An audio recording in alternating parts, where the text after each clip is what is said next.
Hello there, and welcome to the Puffin podcast. I'm your host, Jake Thomas. Man, this has been an interesting week. Had quite a lot going on. Uh, Monday, right from the get-go, things were pretty intense. So we got up, we went for a family walk like we haven't done in a while. We used to do them every day, and we kind of got out of the habit of it, and we went on a walk just around the lake by our house, and while we're out, we're going through like this one section that's really muddy, and we found a bunch of bear prints in the mud. And like the whole way back, Kalsin's like, "The bear is gonna eat us," or it's like, "The bear's gonna eat Kita." I'm like, "No, the bear's not here right now." He's like, "I fight the bear off." I'm like, "Kalsin, you're not gonna fight the bear." And so like the whole day he was like, oh, talking about how he's gonna fight the bear. And then Monday afternoon we had an earthquake. And being on an island, it's more than just an earthquake. There's the possibility of a tsunami being generated afterwards. So whenever there's an earthquake here, it's a different kind of suspense than um, earthquakes in other places, I guess. Um, so, like, we have the earthquake, and then we have to wait and see if there's going to be a tsunami. A lot of times, the National Tsunami Warning Center, they're pretty good about being able to know if there's going to be one or not pretty quick after the earthquake, just based on the actual location of the earthquake, how deep it is, and, the magnitude. And they can tell us if they expect a tsunami or not.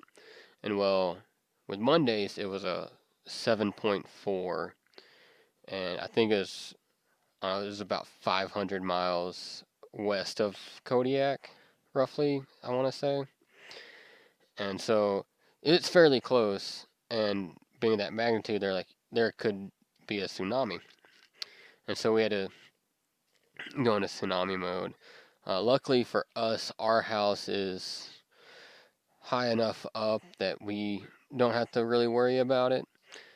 But it's still, you know, pretty intense because, the town pretty much shuts down because a lot of the town is in the inundation zone. So a lot of the town is at risk of getting hit with a tsunami. And well, anyways, I didn't even know there was an earthquake.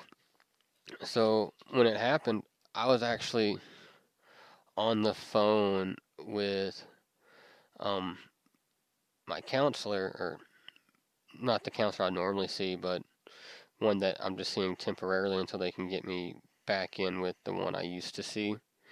And we're going over some breathing exercises when it happened, and I didn't even realize that the earthquake had occurred. And next thing I know, I hear the tsunami sirens, and at first I didn't think anything of it because I knew that there's been a new system put in, so I thought maybe they're just doing some more testing because they've been doing some random testing. The city's been really good about letting people know, and I was like, well, maybe I just didn't, get the message. It's just another test. And then I noticed, my counselor says, I was like, wow, I haven't ever heard the sirens inside before. I'm like, yeah, they got some new ones. I think they're just doing tests. Oh, that makes sense. And, we're both kind of just played it off, and then, hung up the phone. And then I step outside, and, I'm listening to the sirens. And with the new sirens, there's a audible voice that goes along with it. So it's not just the typical siren that we're used to. And it's like, this is not a test. Tsunami, you know, expected, whatever it said. I was like, so I go back inside and I was like, Brandy, did we have an earthquake? And she's like, you didn't feel it? And I was like, no. So I guess it was actually a pretty good shaker. A lot of people talking about how they felt it, and I guess this one actually shook longer than a lot of the ones we've had in the past. And so that whole rest of that afternoon was, kind of that little bit of suspense, just waiting to see if there's going to be a wave or not. There ended up not being one. I think the official wave was like less than a foot, so it wasn't really anything. But it's always kind of suspenseful with those because um, there was a really big one in 1964, I believe it was. Happened on Easter, and it really did a lot of damage to the downtown area.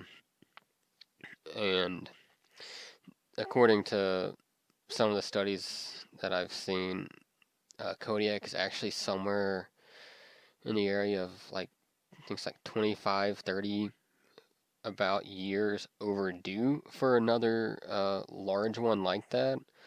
So it's kind of gets you when we have the earthquakes, and you don't know if there's going to be a tsunami or not. Especially, and when you think about how we're that far overdue for one, it's like, well, when it does happen, it might be a big one. So that just kicked the week off right there, and that was an intense Monday. And then most of this week, Kalsin has discovered the game Battleships. I don't know. I think it's because my wife plays it on her phone, and so he sees it on the phone, and he's like, "Oh, this is cool." And then he found out that we actually have the actual board game, and so like every day he's been pulling it out, like, "Let's play Battleships. Let's play Battleships."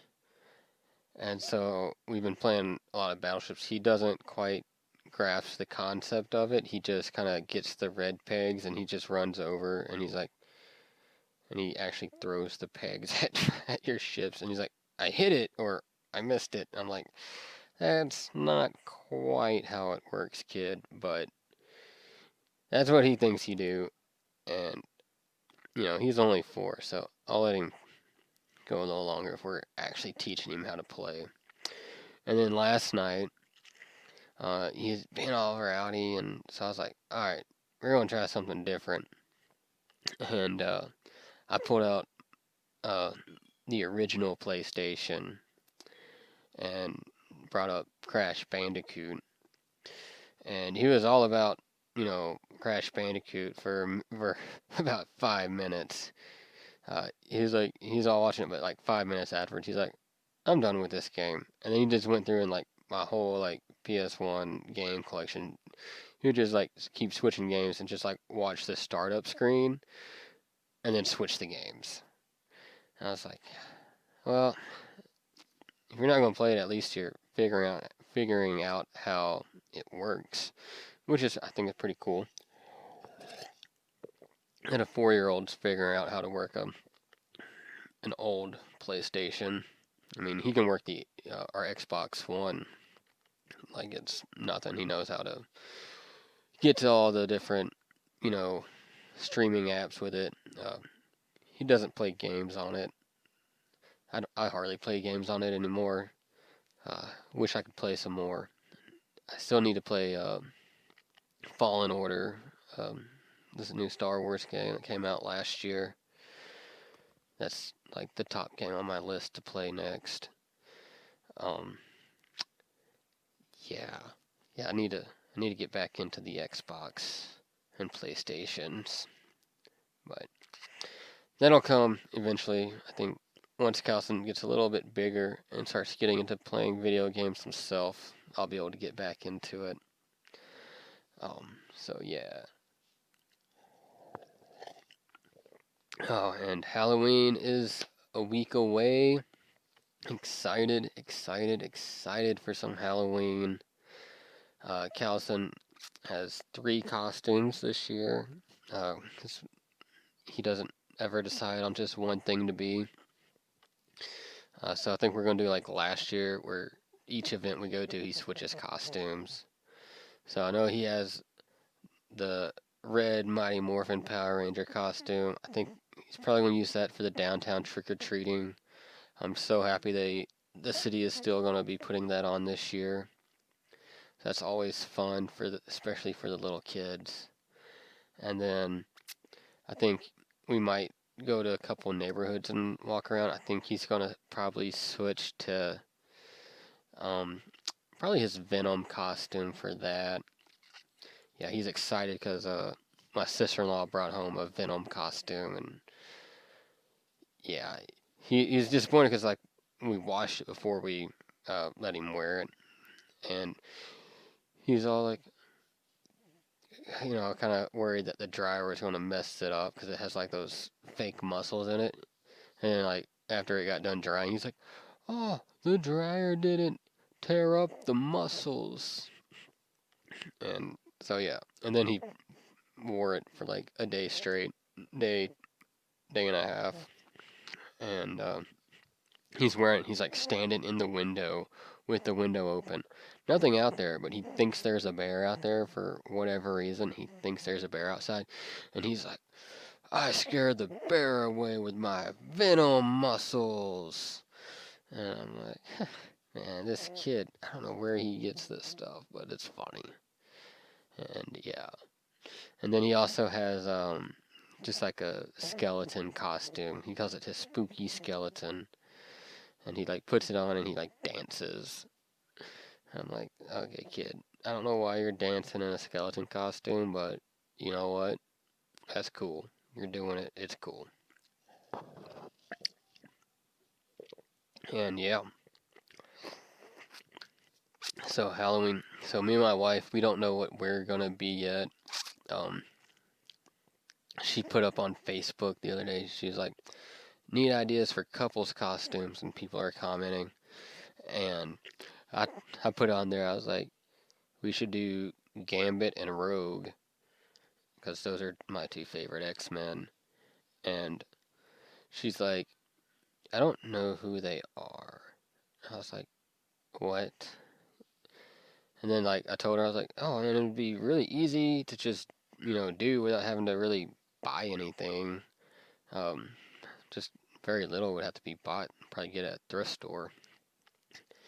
And then she's like, "I don't know about that." So I don't know. I think the leading possibility is probably Gomez and Morticia, which I'm fine with that. Adam's family is really cool. But we may just do something generic like Pirates or something. But whatever we do, I mean, it'll be fun. It's Halloween. And, it's mostly about getting to get Kalsin out of the house, do something, and letting him have fun. That's what it's about. That's what makes it the most fun. And and after we do, his trick or treating, we'll be at the house handing out candy too. Actually, I think we're going to be doing we're going to give out Rice Krispie squares this year. So Halloween's going to be fun. Excited for it. And you know what? I've enjoyed this week. Hope y'all have enjoyed it too. If you did, please, subscribe or give me a follow on Instagram, Twitter. I'm on there at Potent Puffin. And, as always, check out YouTube as well. I got some interesting Sharpie art going on with the podcast there. So if that's what you're into, check it out. And I'll catch you guys next week.